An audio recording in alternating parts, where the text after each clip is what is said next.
Namaste everyone. I welcome you all to today's guest talk. The title today is Exam Time, Study and Stretch, Let Go of the Stress. The guest speaker with us today is Dr. Srividya. I would like to share a quick introduction for her.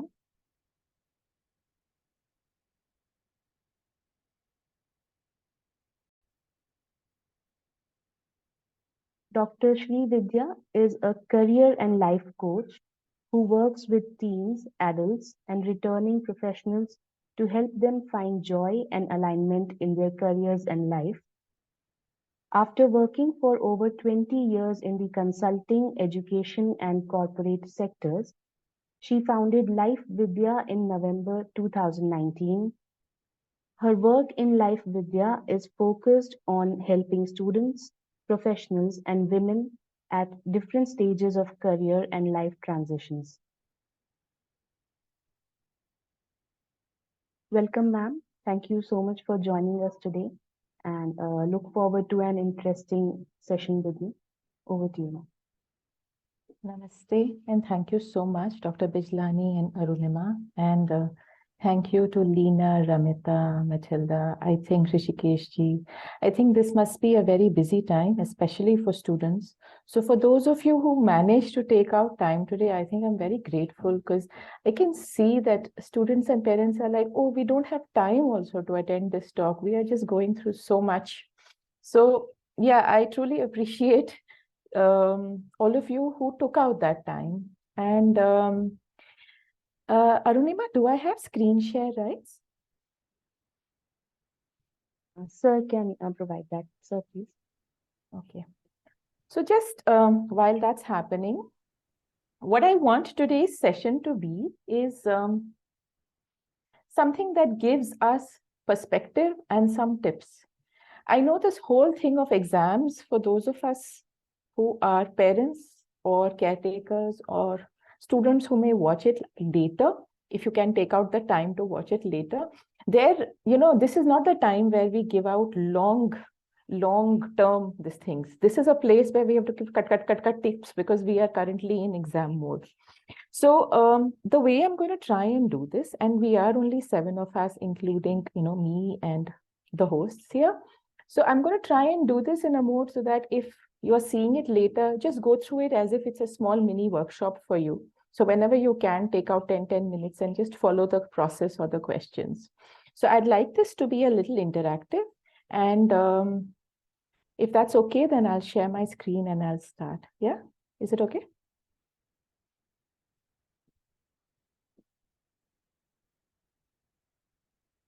Can you see my screen, Arunima? Yeah. Okay. Yes. Okay. So, exam time, just the word. And I am, of course, like Arunima said, I am a psychologist, I coach, I teach and all of that. But if somebody asks me exam, and just the word triggers a lot of stress. So there are words that trigger stress, and exam is just one of them because we've spent so much of our life doing exams. And if you are a student, this is the time of the year that you just don't, you're probably crabby and, triggered at the smallest thing. And the truth is, I was a lot like that. As a high schooler, I remember I used to be very anxious because I would want to do well. And my anxiety would stem from my own expectations and past performance. And if I decided to let go, then I would have my family saying, Acha, pad nahi rahe ho, what is this? And so on and so forth. And if I chose to let go of that also, then there would be friends who would be outperforming me. So there was a lot of peer pressure. And subjects like maths would freak me out. Even when I was making this slide, I could remember my high school teacher of maths. And, he would just be so rude and put down students. And if you by chance, so just remembering him is good enough to give us calculation errors. And all of us have had such teachers. All of us have had such experiences. And it's not without reason that this whole thing of exams, and everybody is like, oh, exam time ho raha hai. In fact, yesterday a parent messaged me and said, Acha, you're speaking tomorrow? I said, yeah. So she said, okay, I'll send this out to a few other parents. And then I asked her, so how are you doing? She's saying, I'm getting ready for my second boards. And this is the parent, right? And the parent is saying this because she is getting ready for her second boards. And you can imagine, just the atmosphere in a house wherein students are going in for exams, you can cut the atmosphere with a knife because there's stress. TV will be stopped, everybody will be checking on each other, hush hush will happen. You get in out of the house, the neighbor will ask you, exam hua? You get in, somebody will ask you, marks aa gaye? It just doesn't end. Nobody lets you forget that you are in exam mode even for a second. So that's where we are. And our happiness is just linked to marks or grades. So if you get a 99 and you feel happy, and by chance you come back home, and if you've been through my experience, they'll say, oh, you got 99, but what happened to that 1 mark? Wo kahan reh gaya? Yeah. So then you're wondering, 99 to ho gaye, but you're focusing for the next 1 hour lunch discussion is on that 1 mark jo reh gaya, and why did you lose that 1 mark? And see, it's all coming from a place of concern, because wo 1 mark aa jata to hamara 100% ho jata, and so on and so forth. So you see, that's how we are. We are trained to look at the one missing link, and we feel that's the way to think. And sometimes that doesn't help. So I'm just sharing what I went through as a high schooler. And I had these very, very ambitious, intelligent, competitive friends from grades 1 to 8, by the way. And I remember grade 3, I topped one term. And by the second term, I was the 9th rank. And my best friend had topped. And that was it. My mother just lost it. She was like, how can this happen? उसने कैसे कर लिया? अच्छा, project में भी उसने तुम्हारा ही निकाल के अपना दिया था ना, तुम दोनों का, you both submitted it together, saying it was your project, and so on and so forth. We are surrounded by people who are pursuing the same things. We spend our time and energy with them. Some of us focus on what we are doing, some of us don't, and there is competition. And if there's an exam, I know that, I will have these sleep patterns wherein I'm giving an exam and either my ink of the pen has run out or the supplementary sheets are not getting tired, and much later when I became a psychologist, I realized that these are theme dreams and they indicate anxiety and all of that. Now, that was me as a high schooler. I didn't like competitive exams at all. So I totally dropped out of the highly competitive exams. And for me, amidst all of this, of course, I used to try and do well, and many times I did well. My refuge or escape room was this art room, which I had created. It was the car garage that I had converted into one place, and the car had been put out. And I would just escape into my own world there, because that's one place that nobody would come. Even if guests come, nobody comes to the car garage. So it's okay. You find your own sweet space. So this is where I was as a high schooler. As a student in college, I don't think I went through all of this, or I just wasn't so engaged. But once I started working, I started to feel that, yeah, this focus on exams and grades is just too much out of perspective. And when I came back to do my post-graduation, after having worked for a year and a half or two, my focus on exams was very different. I attended class because I wanted to learn. I gave the exam and I knew I had to get the grades, but it didn't matter to me so much if, a 98 became a 97. It didn't bother me because I realized while I was working that these small things don't matter. So what I'm going to try and do today is this journey of a high schooler to a postgrad student. I want to share that in the next half an hour so that you go back with 1 or 2 tips that you can apply in your life. Because you see, it's perspective that matters. If you have somebody who's constantly telling you, or your own heart telling you, I'm not going to do well, or I just learned this, but I forgot it. Oh God, how am I going to do this? My friends are doing so much better than me. Your performance is going to come down. So we cannot, and this is simple, We cannot control the world. We cannot control the complexity of the questions in the exam. We cannot always control how our parents are speaking. And I'm speaking from a high schooler perspective. I'll soon switch into the parent or the educator mood also. But we can control or try to control how we feel, how we respond, how much we absorb, and how much we just reflect back and say, okay, this is not me. And that's what I want to kind of help us do. So quickly, let's just ask ourselves, as on date, whenever you see this, how stressed are you? And this question is true for a student. It's true for a parent who's going through board exams through with this child.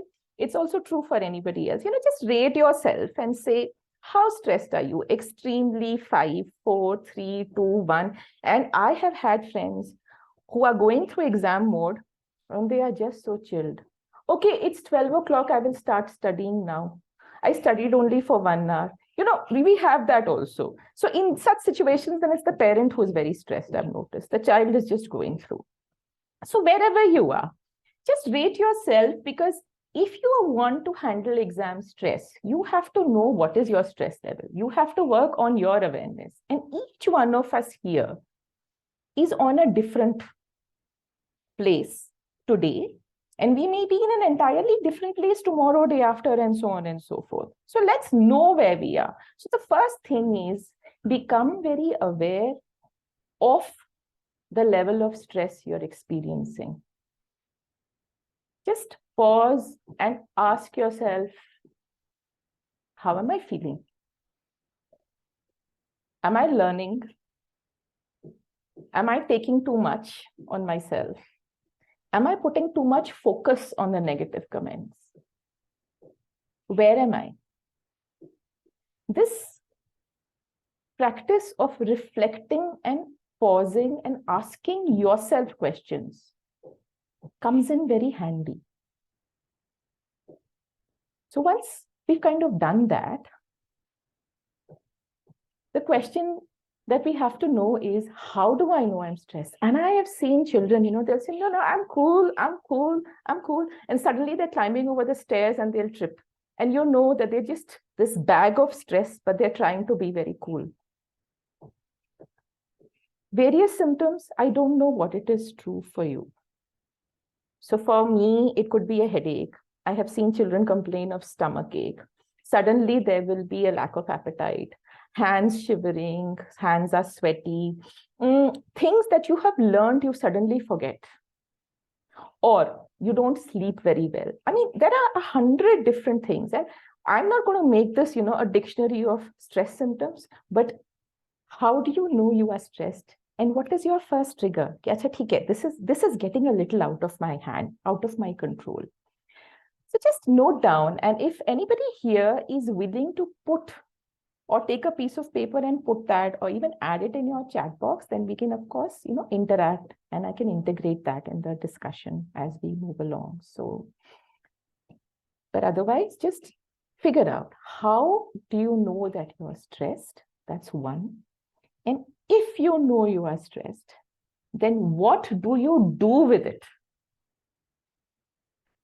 Do you say, oh God, this is so stressful, and just cover yourself in a blanket, put the pillow over your head and go to sleep? We escape. Sometimes we need to escape. Remember my art room? It was escape.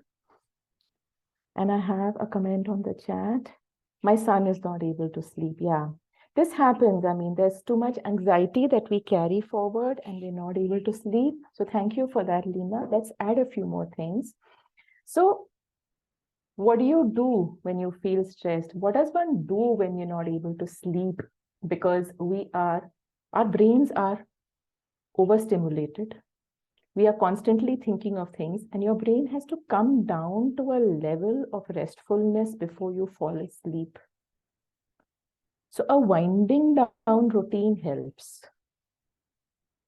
And different things will help different people. So your son may say, no, I don't want relaxing music. I don't want to wind down. I'm going to be on my gadget till the last minute. And then I'm going to complain that I don't get to sleep. It's all going to happen. try your level best to provide a calm environment at home. That's one thing that I have found very hard to do and also very useful if you can get it done. So if you can pause and not overreact to a change in grade or a change in mood, and also not project our stress onto our child.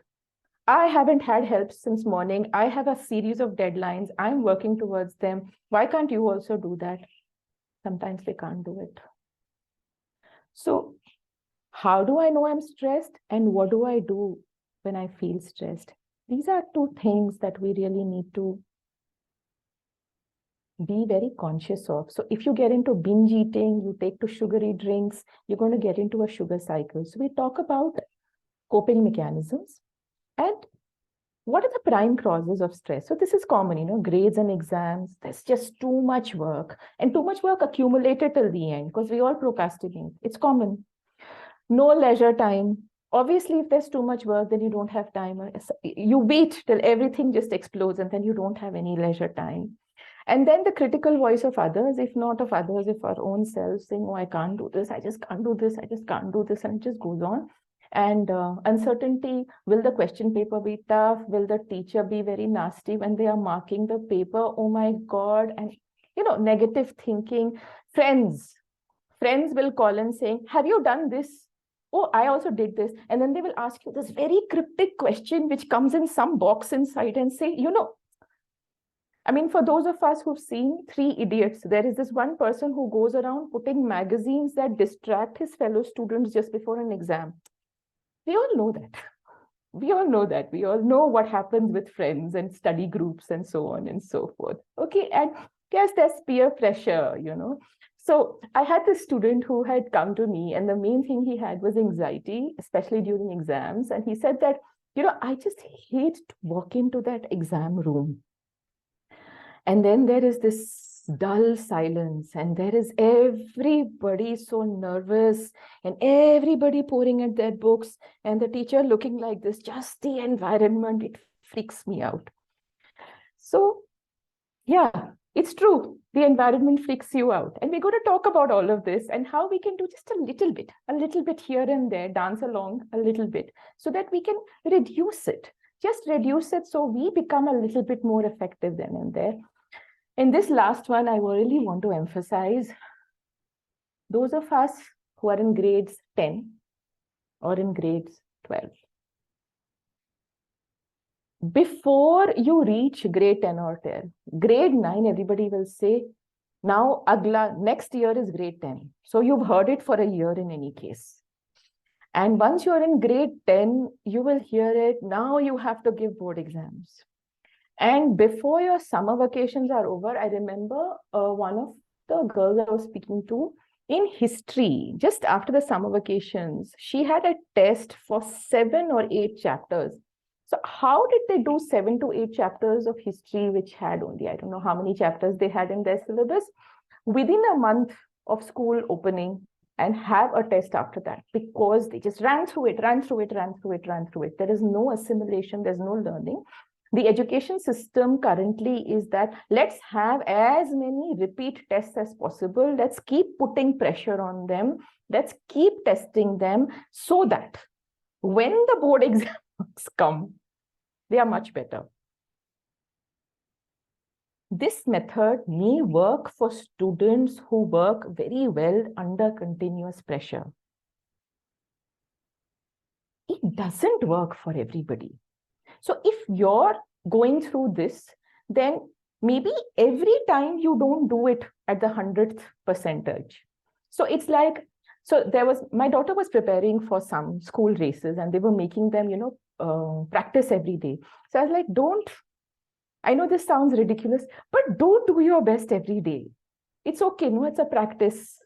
Just keep your muscles moving, keep flexible, understand the pace, understand the signals. And maybe on the day of the race, if you can just do your best and then you see what happens.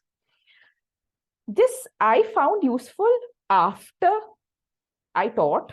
I saw the mentality in the staff rooms. I saw how assessments were done.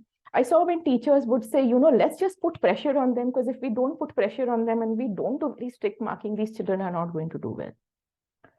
As parents, as students, we have to see where we are. If your response style is that you will keep everything to the end and take it very easy, then please find ways to push yourself a little every time. If you are the kind who keeps taking a lot of stress and wants to do very well at every test and then burns out at critical tests, then pace yourself. And as a parent, get to know your child. What is their temperament? And see it from their worldview, not your worldview. Ki, I was like this. I would listen to my parents. My parents would give me one scolding, and that's it. That's it. Then I cannot say anything. I had this PhD student who would tell me that, she had to be in her room for at least 8 hours during her board exams, because if she didn't do that, her father would get very angry. So, she would plug in and she would be listening to music. A very smart girl. She says, I didn't need to study for more than 2 hours, but I was not allowed to step out.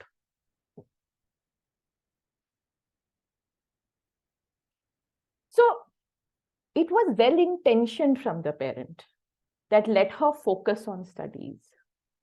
I don't question intention, but it wasn't a match for her intelligence, her grasping power. She's a CrossFit level gym instructor. So you can imagine how tired she felt sitting on a chair for so many hours and how much frustration it was causing in her. So anyway, so that's that. And once we figured out what stresses us, let's also have this very quick list. So Leena, let your son have this quick list, or maybe you can have this list of what is it that makes him happy, so that there are these happy moments that you have through the day. An exam means 1.5 months of just exam. And for many people, it's a year long of, just exam. So create happy moments. You may be eating something you like. It's okay to get out just before an exam on a Sunday and have a small picnic for 1 or 2 hours. Get that balance of neurotransmitters and happy hormones. We don't do our best if we are not happy.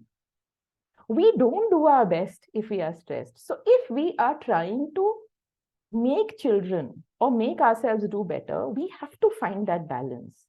And this whole thing of when you go out, if somebody says exam hai or it's exam time, what are you doing outside? You'll get that. Please learn to say, I'm relaxing. I will go back and study, and hold your stand there. I know there will be some faces that will blow out, but that's okay. Maybe they will also get a little less pressurizing with their own, family. So find a list of things that make you happy. Put it on a post-it note if you're very stressed, and then look at it and say, have I done this?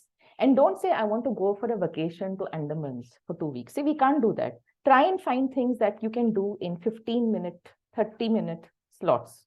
Things that you can just slot into your daily schedule. Keep it simple. Simple things can give you a lot of happiness. Have a set of go-to things. So if you've done a concept and it's just not going through, have a go-to, which changes your mood, changes your rhythm. And I've seen a lot of parents say this, that, it's grade 8, it's grade 9. Now we're going to put you in coaching, because now you have to prepare for engineering. So now this child, or medical. So this child starts at 7 o'clock in the morning to school and comes back at 8 p.m. at night. And that's all their life is. The next 5 years. So think how you want to balance it. Because that's not a balanced life for a continuous period of time. And this is just to crack the entrance. Then what happens when you take that up as a profession? So think long term and try to balance and, believe in the potential that you have as a student, and believe in your child's potential as a parent. It may be very different from yours or what you expect it to be. Just believe that.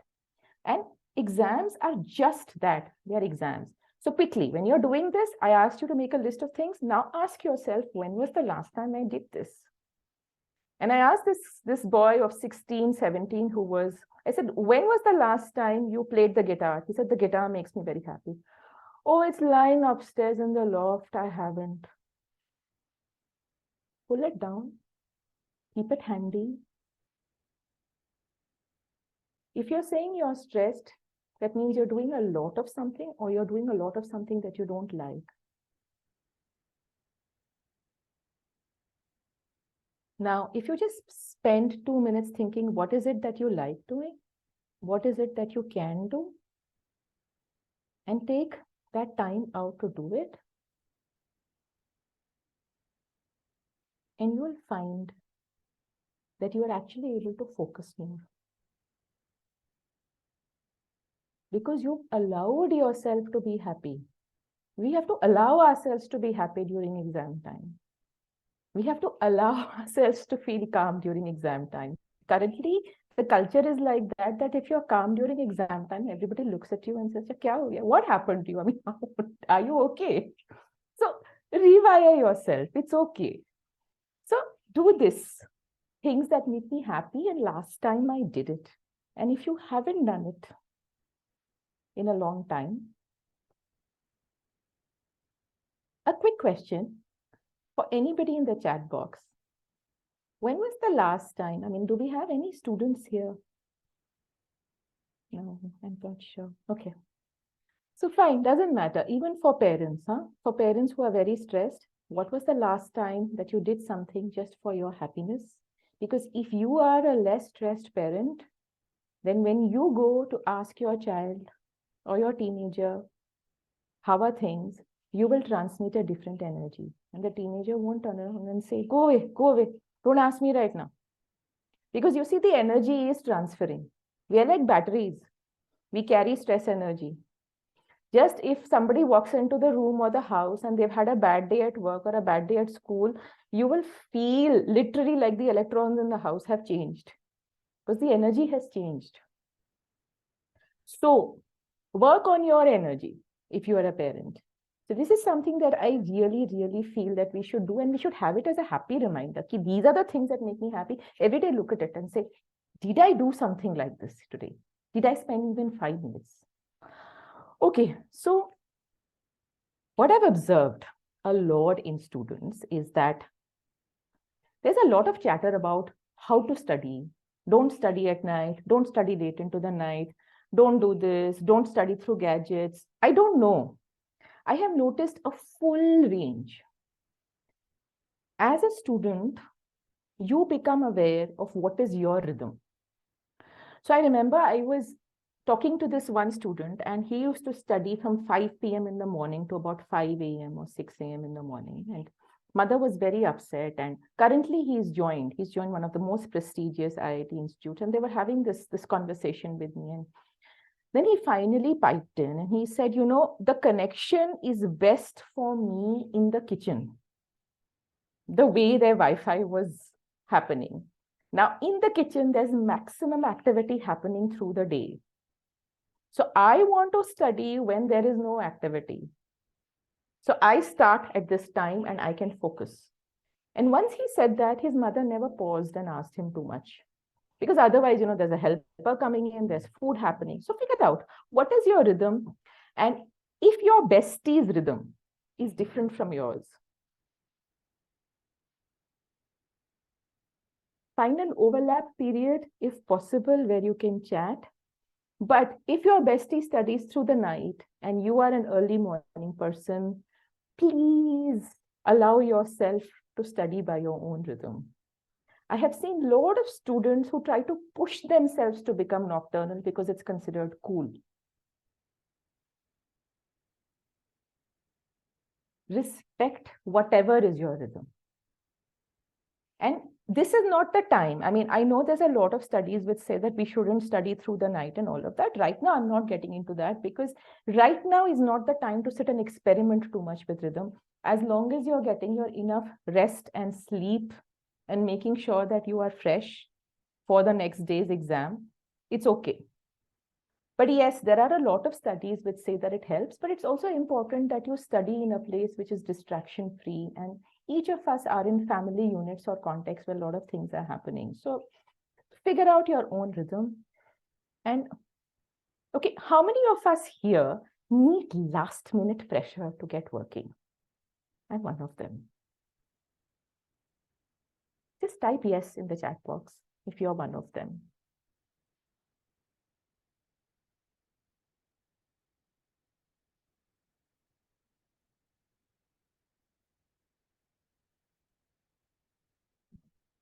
Nobody here like me. Maybe that's why I work with teenagers. Okay, so this is how I am. I get an overview and then I keep myself till almost the last minute because that's when the adrenaline pumps in and I'm able to do my best. Now, we have to understand a lot of teenagers are this. And if the parent is very, very structured, Arunima is okay. Thank you, Arunima. Okay. So what happens is the parent says, 12 o'clock, this child has to upload something. That's the deadline. They do it at 11:59 and my heart is going, ha, ha, ha.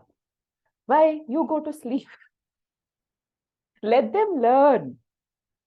If you are not a late person, if you're not a nocturnal person, then let them learn through their own assignment submissions, deadline, missing and deadline, reaching, that what is it that they need to do.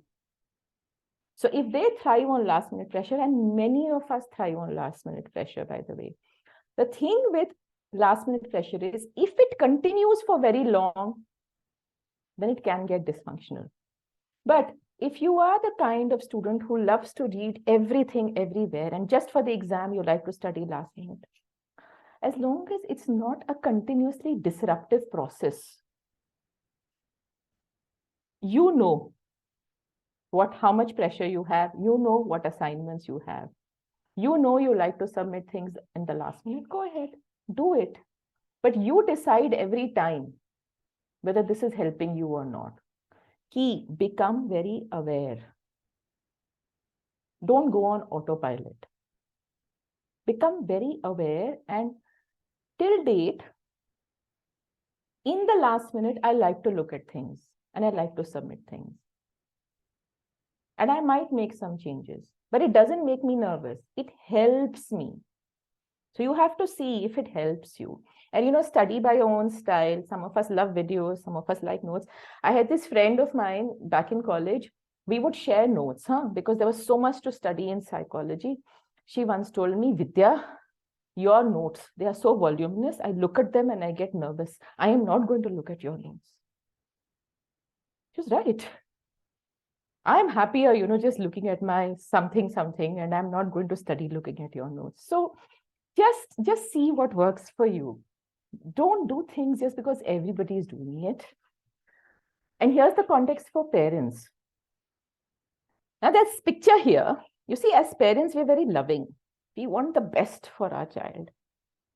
And we have this little child whom we've kind of held and allowed them to walk on our feet, on our toes. And we watched every step of theirs.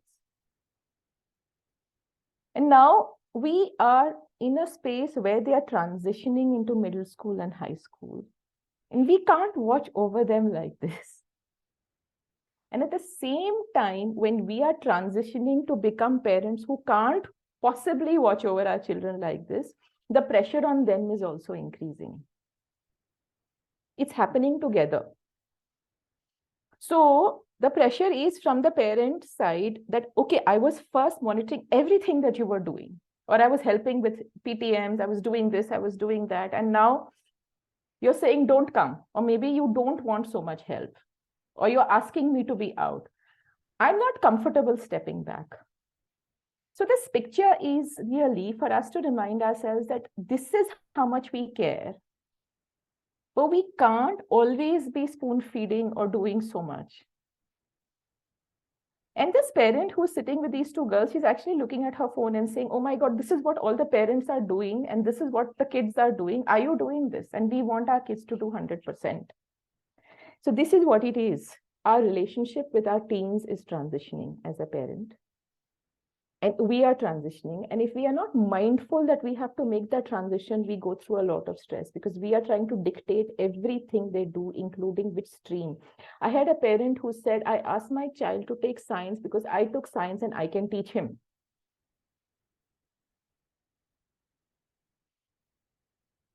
There are more. And these are real examples. It's coming from a position of care, genuine care. It's just misplaced. Okay, so it is. And we are, okay, so as parents, how many of us here are people who never questioned relevance? We would just we would do the syllabus. There would be this marking style. If we are in our 30s or 40s, we didn't question so much. But today's kids, they question. They're like, yeah, why should I do this? Why do I need to memorize? And with more and more AI coming into the place, there are lots of reasons as to why. And we weren't so much. If you're in your 40s, we weren't an internet generation. We didn't have to Google. We didn't have Google. We had to remember things. So as parents, we are not able to answer these questions. See, the education system hasn't evolved in many ways as much. There is a gap that's happening. So I have, when my daughter was in, I think, grade 1 or 2, whatever, they were doing this paisa to rupee conversion. And she asked me, where is the paisa coin in your book? It's not there. It's not relevant. The book hasn't been updated. Recently, somebody had a computer science practical. Now, in that, they're telling them to do version Microsoft from 15 or 2015. Now, that is not being used right now. So see, as parents, we want them to do the 100%, but we don't understand that right now it's not relevant. So maybe that 100% is not relevant right now. I'm just planting a thought. Maybe it's not relevant. And this is the stress that I see between parents and children, that if a parent is very structured, follows a timetable in their life, does things in a very organized manner, and if the child is the exact opposite, oh, there is Mahabharat in the house. So if that child is the spontaneous type who doesn't know exactly what they're going to study, and suddenly they'll all get marks. I'm not even talking about the mark, but the whole process is very stressful. So exam is Mahabharat in the house. There's a lot of stress happening. So know what is the style that you were. Know that when you were a parent and studying, life was different. Ask yourself, are you turning into your parent when you're talking to your child? Very important question. And if you are, then was that a functional parental dialogue that you experienced? Because you see, we are very deeply conditioned by our upbringing. We have to become very aware. And are we comparing our child to the very, very goody version of what we remember of us when we were in school and college? Forgetting all our lapses. Again, a question to ask. So there are many questions. I would say stress is a big topic, but specific to exams, these are the things that I really felt. So here's a middle schooler, this is a boy who is in grade 7. His mother was so stressed, she would actually send me scanned versions of his submission saying this assignment is incomplete, this assignment, and she would complain in front of him. So he did not take exams seriously. And the mother-son equation was always stressed due to her focus on exams and marks. And that boy would find ways and means of escaping from his mother. Any interaction and he would escape. And then somewhere along the line, I realized that he does read voraciously. He talks about mythology and history. He actually reads encyclopedias. And this is not happening in his school. His school is very exam-oriented, test-oriented. He's not enjoying school. And the truth is that the mother was only focused on the 100%, the 90%. So if we focus on what we are missing, 99 में एक mark नहीं मिला, then our class is going to be always empty and we are always going to perceive stress as a student or as a parent.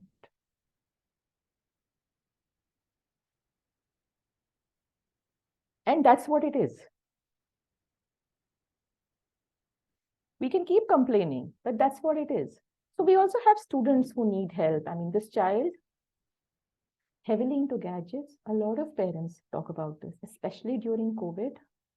A dual career family, so there was nobody at home. At home, he was alone all day. There was online school. He wasn't studying. And what was he doing? He scored. This is the nightmare. He scored a low percentage in his 10th board, and the school denied him science. He wanted to do science. And this is what we all want to avoid, right? We don't want our marks to pull us down in life. So here I believe it's quite possible that the student was lacking motivation and needed help. So we have the full spectrum. We have people who don't work at all, and we have people who get very, very overworked and hence don't reach the right performance. Now, there's this researched, highly researched curve, okay, which says that if you are very, very low on stress, then you're going to sleep and your performance is going to be very low. So if somebody told me in the next 1 year, you do one webinar on something, I'd be like, huh. Then if they tell me that, okay, you have to do it tomorrow, I'd be like, oh, okay. You see? But if the stress is optimal, you get time to prepare, you get time to process, you have enough adrenaline to push yourself to work, that's when you reach peak performance. So for those of you who went back and did that, what is your level of stress? If you are 4 or 3 or 2, great. 3 is ideal, but we all fluctuate. But you should know when you're reaching a 1 and you're saying, ho jayega, or it'll all happen. And it's not happening. So to quickly narrate an incident, I remember there was this time when we were giving thank you, Lida. We were giving an exam, and like we would stand in the corridors, they would not let us inside. And everybody is asking each other answers. Can you tell me the answer for this? Can you tell me the answer for this? And some of us were encyclopedias in biology and maths or whatever. So this child who had, I think, failed 2 times, and he was in our class. And he is walking around, smiling, strutting around, and he's saying, why worry? If not this time, next time. And all of us in the corridor started laughing. And you see, there was a certain humor that he brought into that tense moment. I would say he did something very emotionally intelligent, and everybody was laughing. We need to do more of these things to break the tension. There's this other story of this pilot. He announced that there's going to be some disturbance, and he asked everybody to kind of tighten their seat belts. Now, what happens in an airline? I mean, this is a far more serious situation than an exam. I think there's no comparison. So there's a lot of chitter chatter and a lot of stress that you can sense. And then one particular person decides to heave a big sigh and start humming a tune. And then everybody starts humming a tune.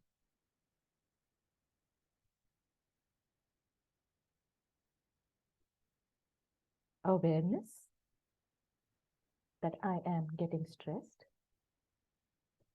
pausing and changing the way you respond so your stress becomes at a level where you can perform. Simple. Awareness, pausing, recalibrate response. And there is this piece, this book called Light for Students. I don't know if you can see it. Can you see it? Yeah. It's a beautiful book written by the mother. Read it later, not right now, not in the middle of exam mode. But there's one thing that she says in this, which I find very, very useful. She says, when you are feeling very stressed to do a lot of things with a very high speed, become very still and become very slow. And I use this in everything if I can remember. So the moment there's too much to do, start doing it very slowly, because when you think of every small thing you do, you typically get it right the first time. I don't know how many of you have experienced it, but when you do things in a hurry, even if it's a simple thing like getting out of home to drop the kids to school, if you're trying to do it in a hurry, you'll forget your keys, you might forget the house keys, something or the other, you will just forget. If you just pause and say, okay, I'm going to do all of this slowly. That doesn't mean we take hours, but we just put our thought to every small action.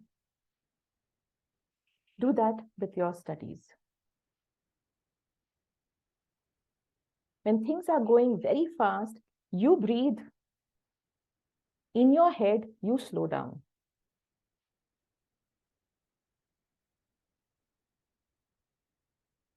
The world may not slow down with you, but you slow down. So take a deep breath. And always realize that your level of stress, your style of working, your rhythm of working, you need to be aware of.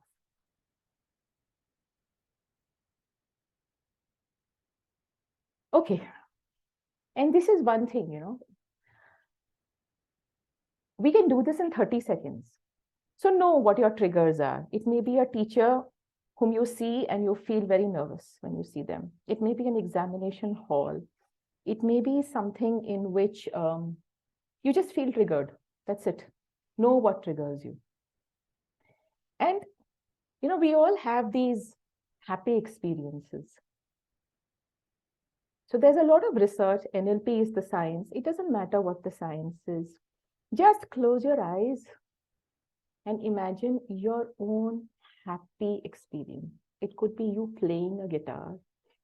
It could be you going for a vacation. It could be you having a conversation with a friend. It could be just a very good sunrise or sunset that you saw. Just visualize it. Think of what you saw, down to the last level of detail. What did you hear? Who were the people? What did you smell?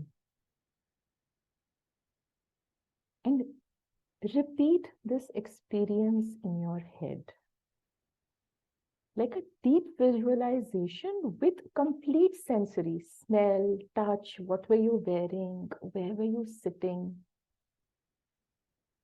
And practice this. 30 seconds. From stressed, you'll come to less stressed. Doesn't it happen that somebody narrates a happy experience and everybody starts smiling? Somebody narrates a very difficult experience and everybody starts feeling uncomfortable. Right? Now, this is somebody. I'm saying you become that somebody to yourself. You remember your happy experience. You narrate it to yourself. And do this before the most dreaded exam. 30 seconds. And then come back to study. Again, you cannot control everything around you, but you can control what is going on in your head and how you process it. So try to bring that within your control. And remember, it is within your control. We all have hard tuition teachers. We all have a tough time when we go out. We will have papers that suddenly, throw us off. Okay, what was this? But if you have to do your best in that paper, again, you have to reach a moderate level of arousal or activation. You look at that paper and you say, oh my God, I've forgotten everything. I've blanked out, and I hear this a lot. Just take charge and know your learning types. I mean, how do you study? So some of us love to study through visuals. A very easy way to do this is when you're in your exam, and God forbid there's a question which you can't answer and you're trying to remember it. What do you recall? Do you recall the sound of your teacher telling that particular concept? Do you recall what you had written? Do you recall the page with the visuals and the video that you studied? Your brain is wired to study in different ways. And we have more than one type of learning style. So if you're getting stuck with a topic and you're not able to do it, try and switch. Maybe you can walk around and read. If you're the kind of person who likes physical activity, sports, and you're doing a very theoretical subject and it's so boring, Maybe you can just read it and then get up and walk around in your room and just repeat the main points. Some of us are very visual. We love pictures, we love mind maps, we love videos. Figure out what works for you. And some of us, the traditional style was a lot of handwritten notes, but now we have so much of technology. So once you've finished reading something, you can actually create audio notes of your own voice. And just before an exam, you can just hear them if you're the auditory types. So there was this mother and her daughter who was in grade 11, and she was very auditory, and she would try to read loudly when she was studying. And the mother would scream, from the ground floor, and she's on the first floor. Why are you reading loud? Don't you think that you are too old to do this? And then we realize that she's very auditory, and that's the way she likes to study. So maybe you can't always read loudly, but allow yourself to read loudly. Pause, because when you hear it, maybe you learn better. And let's respect our own learning styles. So I had the exact opposite experience wherein there was this online class and the student was learning and he wasn't a very, loud person. And the mother said, no, please put the entire class on speaker mode because I want to hear what you're doing.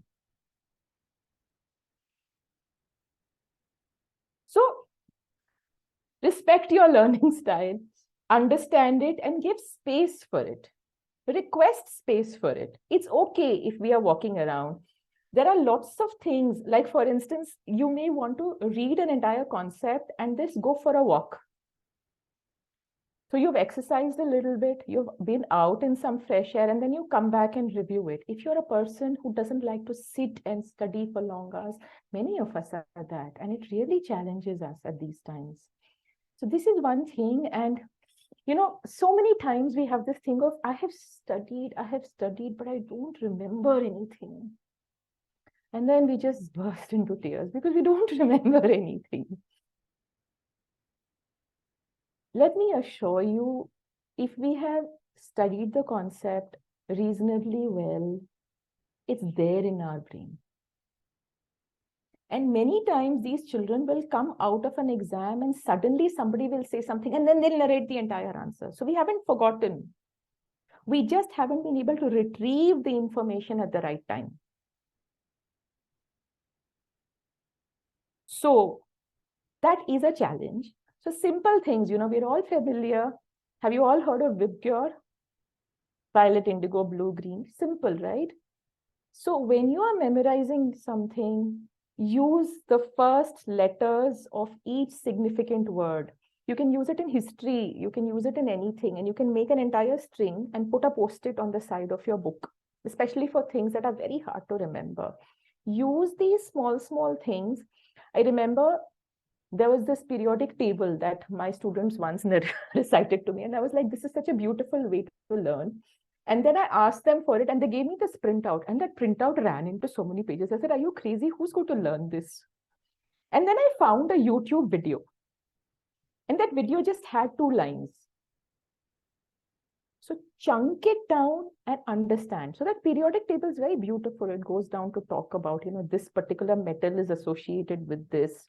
This is for this. And it's a tune. So you can't forget it. And if children just go through it very often, they don't forget the periodic table. And these were non-science students in grade 12 who were happily reciting the periodic table. So that's how deep their learning was. And I didn't learn the periodic table through a song. So chunk your learning, make it meaningful. So if I say a number like 8, 9, 2, 6, 5, that's not even how we share our phone numbers. We chunk them. We say 645, 769. Why do we do this? It's easier to remember. So chunk the information that you need to learn, and especially for things that you find difficult. So if you haven't done all of this, that's fine. We're not at a space where we can do everything for everything. But for one thing that you find difficult to learn, use one of these techniques. Open a book and you want to read everything just before an exam. You'll have 18 chapters and hundreds of pages. Ooh. So if you've done your reading before, and if you're not the kind who has made too many notes or whatever, just have simple post-its that this particular page has these main points. Index cards. So I had this student who said that my room was filled with cards. Now, for me, that's too much, but it worked for her. So again, see, what is the level? So she'll finish reading something and she'll just put one card on her wall. And by the end of, I don't know, her whole wall was filled with lots of cards. That helped her to see what helps. And then, of course, this is a method. Read a chapter, get a preview of it. And then question. What are my questions? What haven't I understood? Then read it again in detail to answer those questions. Then those questions and those answers become your post-it notes. So they become like retrieval cues. You'll remember it later. Achha, this is what it was. And then speak, recite, tell yourself. This was given by Thomas and Robinson. You may decide to write it. You may decide to audio record it, depending on what you want. But try to follow a process so we learn with deeper association. So even when you're trying to listen, remember a person's name. So if I haven't heard her name at all, I will sometimes ask you, what is the meaning of your name? Why? Because we're trying to add deeper association. Even a simple thing like that. So build on what you know. If you can, then that helps. Yeah, and please, if you're going to study history and then you're going to follow it up with geography, and if you're cramming subjects, there's too much interference, too much pressure on your brain. But if those are your subjects, then take that 10-minute break and give your brain a break. And just don't go from one thing to the other with this intention of, oh, I'm going to be so badly in this exam. Oh, I'm going to flunk. I hear this so often. What are you telling yourself? Just stop that completely. Set the intention.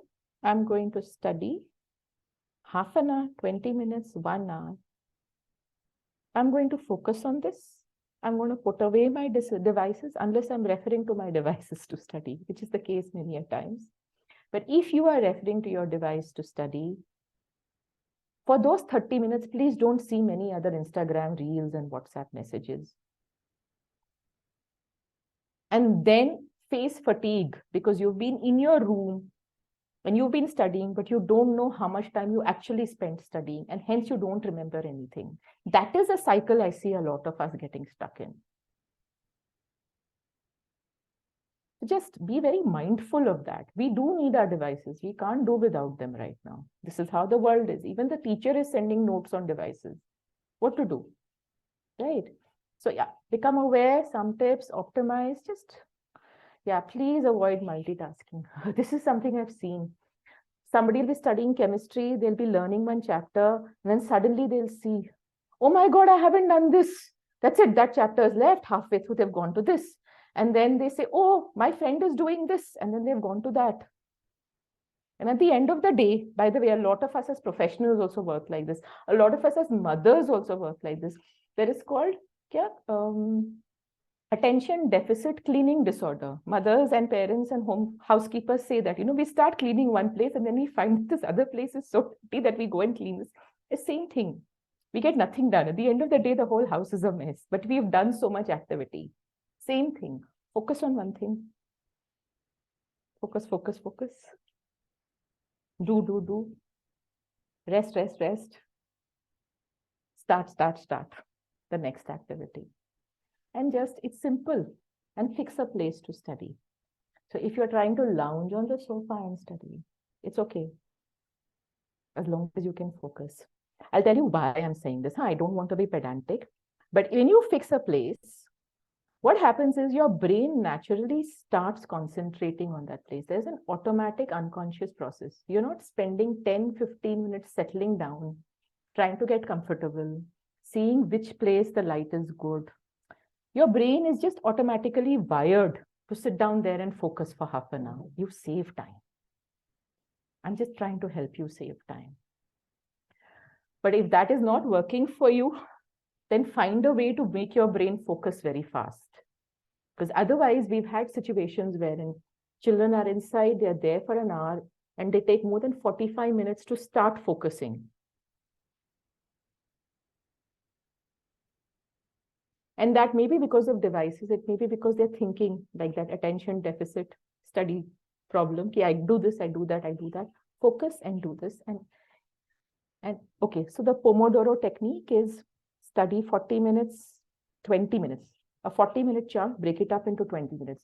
Those of us who are restless readers, we don't like to read for continuous periods of time. Those of us who prefer to take chunks of information, we get overwhelmed with too much. Study 20 minutes, take a 2-3 minute break. If you're a very physical person, skip, do a plank, jump, do anything for those 2 minutes. But time yourself and come back and study. And keep telling yourself, I'll remember. Yeah, Pomodoro is basically that. It's a technique wherein we study like for specific periods of time. Usually it's 40 minutes. And we divide that up into 20 minutes each. And we say, okay, we're going to focus, we're going to get this done. So you know in those 20 minutes what you're doing. You're not trying to plan in those 20 minutes. You've already planned what you're going to do. So you do that for those 20 minutes. It could be writing, it could be reading, it could be learning something. Take a break for 2-3 minutes. A good physical activity in that break helps. Or just take a walk, have a glass of water and come back and then do another 20 minutes. So your brain is not constantly tired of reading. And for those of us, especially who are working on devices, this is very important because otherwise our eyes just get very, very tired of staring at a device. So I look at Pomodoro for a lot of students who are restless. And I find that it works very, very well for them. But we have to inculcate that discipline of coming back in 2 minutes. Otherwise, it goes out of the range because you've studied for 20 minutes and you've gone out for 2 minutes and you've forgotten when 2 became 20. So it's all a matter of building that rhythm and that discipline. Okay, so just be aware of that. And these are, of course, tips. And just before that, switch on music that you like and dance. Even in my home right now, we are in exam mode. And the number of times we've had to replenish ice creams because people are taking to sugary things, right? So we do this. The moment we get stressed, we start looking for comfort food. And what are we wired to see as comfort food? Cakes, pastries, sugary drinks, ice cream. Let them be there. But remember, these sugary drinks are just giving you a sugar spike. And then you will feel very tired again. So make sure your main meals are nourishing. Make sure you have a bottle of water in front of you, especially if you're in the place where it's not too cold, you are going to dehydrate because you forget to drink water in this kind of weather. And try and be aware of how much you're sleeping. So sleep is a big topic. I can't cover it right now, but essentially have a routine of switching off and getting into a more restful state before you sleep. And this student who was struggling with physics, and you should see the power of affirmations. He finally found a tuition teacher who taught him physics well, and he had got only 3 out of 10, I think, in that test or something. And the parent had gotten very worried, and this tuition teacher came and he saw his test paper and he said, okay, 30%. We just have to make sure that you learn the remaining 70%. That is an affirmation.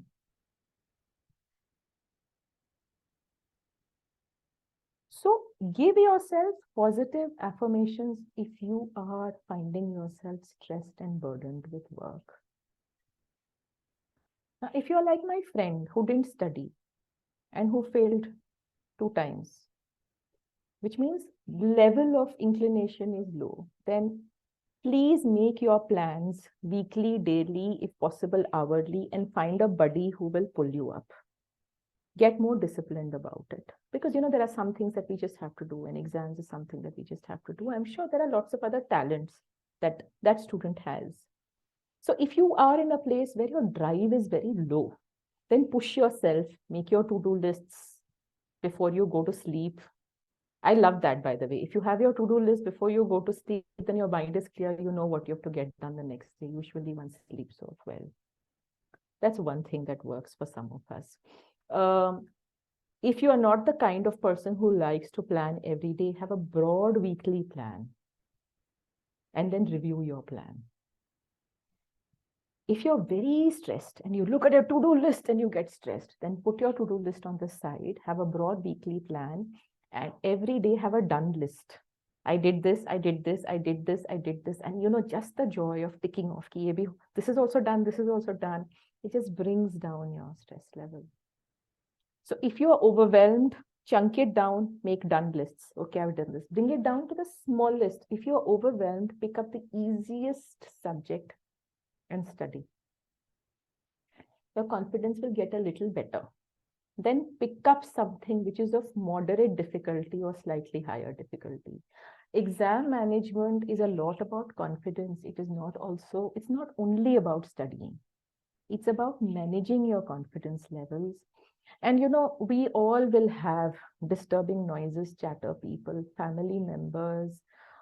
We may have, senior or people who say, isko to kuch nahi aata, or, this child doesn't know anything. And these are not affirmations. These are the critical voice that child will carry.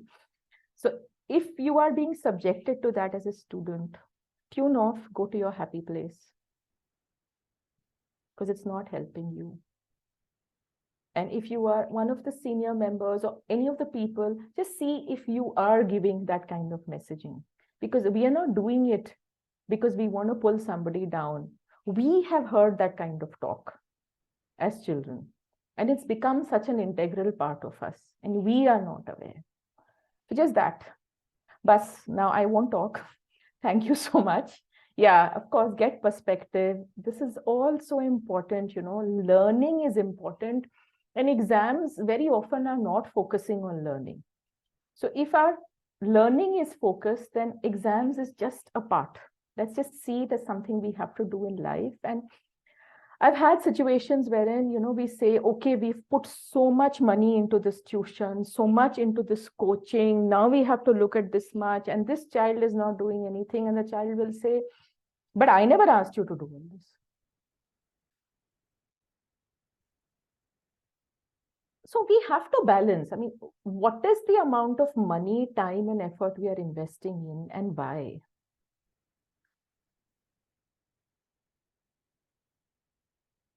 And to put the burden of our expectations as parents on the child may not be the most fruitful response, but to let the child go scot-free, and I've seen that also, and say, doesn't matter, I'll have somebody write your statement of purpose, I will get admission into a foreign university, wherein the parent has taken all the burden. Then afterwards, the child is not able to handle performance stress because hasn't happened. So it's a balanced line based on what the student's type is. And that's why I say become very aware who you are as a parent, what is the style that you were brought up with.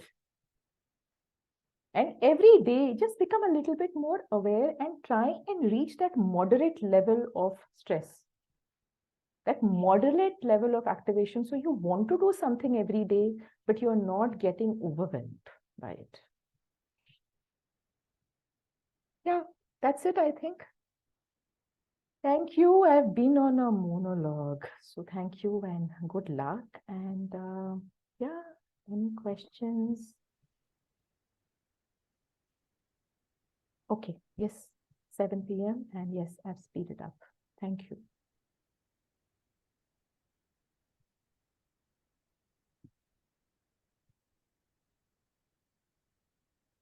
Yes, Lena has raised the hand. You may unmute yourself and please ask. Yeah, good evening, ma'am. Good evening, Lena. Vidya ma'am, my question is regarding my younger son. He's in 7th standard and he's very much interested in football and not in studies. So it's exam time and I'm stressed. I'm not worried about my elder son who is in 10th, but I'm worried about my younger son. So is worrying helping you? Actually, I want that at least one time revision should be done. And he is not sitting, he is running. Uh, if a task is difficult for him to do or not enjoyable, he will Yeah. run. Yes. So it's very hard to make a person sit down and say, do this. But it's possible sometimes to make it more fun. So probably rather than engaging with him on studies first, build communication or conversation around how well he played football, how you loved a certain goal that he hit. So he feels appreciated and he comes into a positive bandwidth. And then, talk about things that need to be done for the next day. And keep your expectations around what can be done. So, how is he doing in his exams per se? He's doing okay. So then I think you should also feel okay. Don't feel stressed. If you know he's doing okay, then you feel okay. Just encourage him to do better. And if he's running away from you, then talk about things that bring him to you, things that he enjoys doing. Connect with him first as a person. Maybe sometimes you just need to sit down and watch a small football match or something together. Become part of his world and then try and walk a little bit with him. Okay. Thank you so much. And don't worry so much. He's in grade 7. Yes. Relax, relax. Yeah, thank you. Most welcome.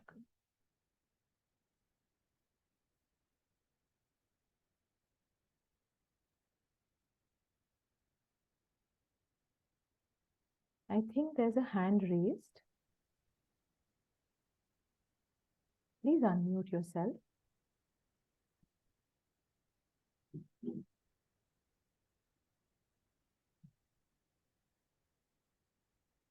So please unmute yourself. Raquel Costi, your hand is up. Please unmute yourself and ask the question.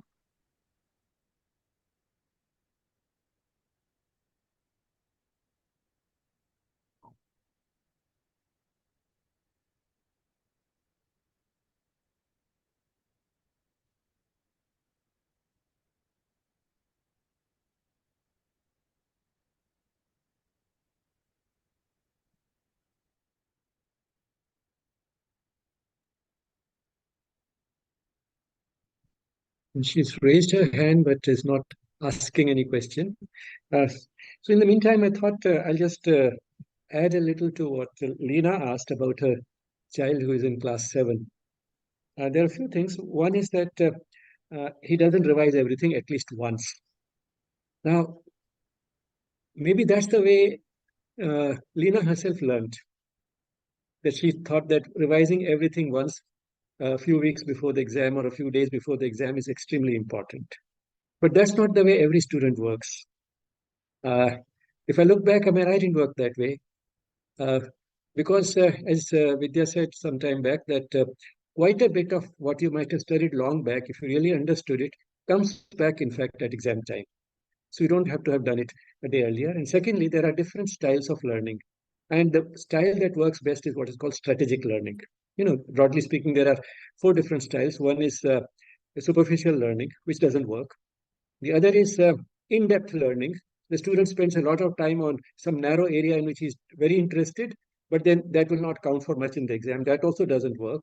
The third is trying to study everything again and again so that you feel that nothing should be left out. That also doesn't work. What works best in exams is what's called strategic learning, which means you somehow figure out what is called the unspoken or hidden curriculum, which means that there are certain things which are more likely to be asked in the exams. As I said, the 20 per 80 rule, that 20% of uh, the important things are really in 20% of what you study, the 80% is just sort of by the way.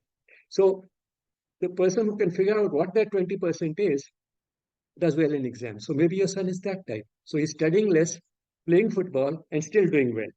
And another thing that I wanted to add was that he's still in class 7. As Vidya said, he's still very young. There are late bloomers. Some of these children will get more serious after another 5 years. When he feels a little more responsible, then he'll get more serious. So I would just have thought that that might comfort Lena. Thank you, sir.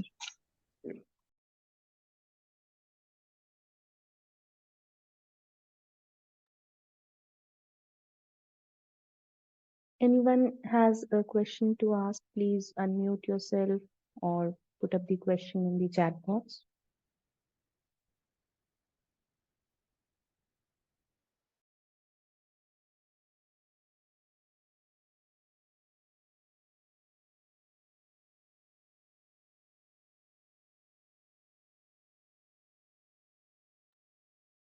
Thank you so much. I know I overshot, so my apologies for that. And thank you for staying on and listening. I hope you all took something that's useful for each one of you and for the families that you nurture.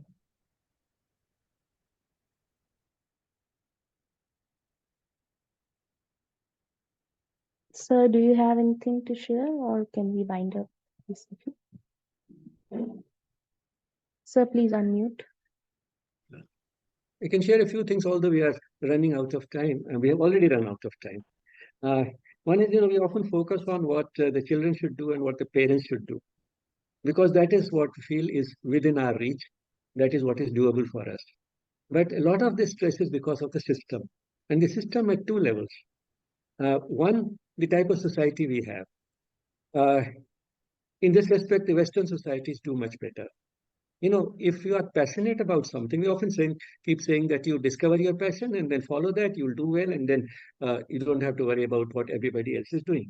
But then that works better in the Western societies because if you follow your passion, no matter what you end up doing, there are two things that are guaranteed.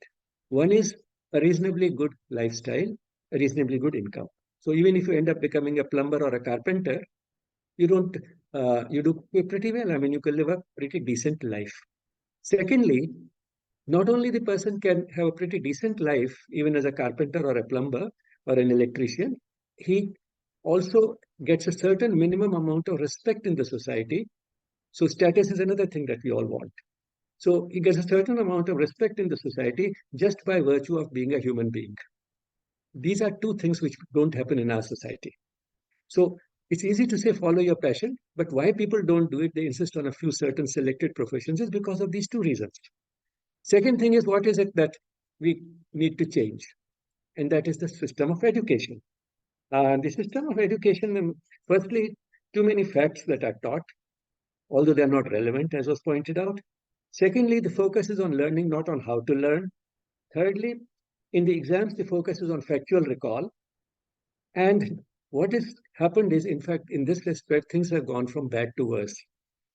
I remember in our days, there were less of objective questions and more of questions which required an essay type of an answer. Now, those are not objective. The marking is also not very exact. Different examiners can have different evaluation. But at least it ensured that if you use your head and write it the way you think, you at least got reasonably good marks. Not only that, these days, I mean, the reports I get is that even in questions which require, say, a few sentences to be written, you get 100% only if the sentences are exactly the same words as in a book. Now, that is going too far. And when we say that that type of an answer, which is in exactly the same words as in the book, should get 100%, it is flawed in two ways. Firstly, 100% means perfect. What is there in the book is also not perfect. So I give 100%. Secondly, it is an active encouragement for not using your head. So why are we doing this highly uneducational thing in exams? I can't understand. One reason why it is being done is that you not only want to be fair, you want to be seen as being fair. Now, are we so sort of do we have lost so much faith and trust in our teachers and examiners that they also have to appear to be fair? That has become more important than being actually fair and doing things uneducational. We are defeating the very purpose of education by doing such things. So, system in the society, system of education, these are two things which we feel are beyond our reach. But I think the amount of energy that the parents spend on trying to force their child to study and fit within the system and do well in the type of system that we have, if they spend that same amount of energy on trying to get the system changed, probably it will be much better. And as a society, we start behaving differently. We start respecting everybody just by virtue of the fact that the person happens to be a human being. Now, these are some of the things I thought I'll share. Although, I mean, I could share many things about the exams also, because I've gone through it myself. And as I said, I mean, things have gone from bad to worse. But the fact is that I remember when my exams were very near, I used to put a few things on the wall to remind me of a few things. Firstly, that every examination is a farce. And if it is a farce, you don't have to be intellectually honest about it. Just have to beat the system. And secondly, that nobody knows everything. And certainly nobody knows everything on the day of the exam. But it will come back. And it will come back better if at least the day before the exam you slept well. And maybe the day before the exam you went for a movie. You relaxed. Then you'll do much better than if you are studying till the last moment. I mean, students standing in front of the examination hall, there are still 5 minutes more. We can enter the examination hall 5 minutes later with their books open. They didn't do so well as some people like me who just relaxed the day before and never carried a book to the examination hall. So these are some of the things, which one has to have sort of the confidence that you can't know everything. You don't have to know everything. A lot of it will come back. And one doesn't have to get 100%. Those days nobody got. These days people are getting, but then that is happening because the system has become uneducational, anti-educational rather than a perfect system. It's not that the students have become perfect. I don't grudge anybody getting 100%, but the way it is being managed is something which is not really in the best sort of interest of true education or learning. Because life, as Vidya said, exams are not life. They are only a part of modern life. Life is learning, not exams. Thank you for that one. Thank you very much.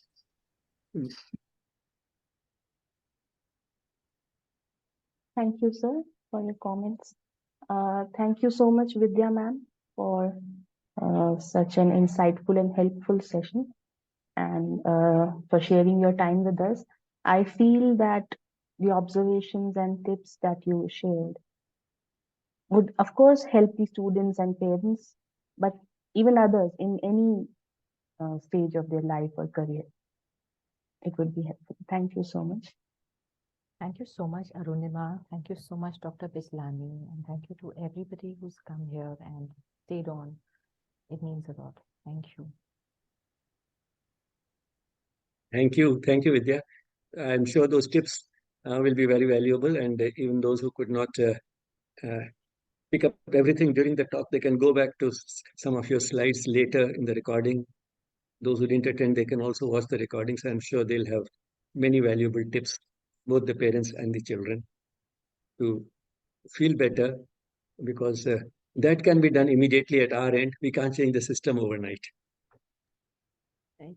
Thank you so much for the opportunity, and thank you so much for just being such a wonderful person. Thank you, everyone, for joining the Yes Talk today and for being with us. We can close today's session with a moment of peaceful silence. Namaste.